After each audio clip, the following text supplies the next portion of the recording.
આજે આપણી પાસે એક રિપીટ ભાઈ આવ્યા છે, તો એમના મોઢેથી સાંભળીએ. શું નામ તમારું? ઝુબેર ઇમ્તિયાઝભાઈ. અને શું તકલીફ માટે અમૃત પુષ્પ લઈ ગયા હતા?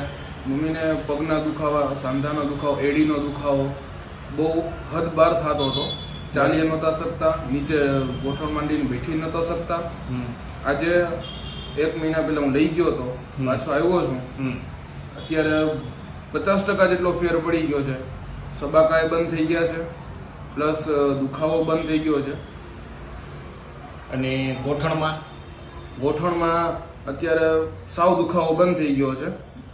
કોક ફેરી દુખે, પણ એ વધારે ચાલે તો દુખે છે, બરાબર, બાકી નથી દુખતું. ટૂંકમાં અમૃત પુષ્પ ચાલુ કર્યું એ પહેલા શું પરિસ્થિતિ હતી? અમૃત પુષ્પ ચાલુ કર્યું એ પહેલા તો ચાલવામાં બહુ પ્રોબ્લેમ થતો હતો, નીચે બેસવામાં બહુ પ્રોબ્લેમ થતો હતો, અને બેસવું તો ખુરશી પર જ બેઠી શકતા હતા. અત્યારે નીચે પણ બેસે છે, ચાલવામાં કંઈ દુખાવો નથી, અને કમ્પ્લીટ થઈ ગયું છે. અત્યારે 50% જેટલો ફેર પડી ગયો છે. બરાબર છે, ઘણું બધું રિઝલ્ટ કહેવાય.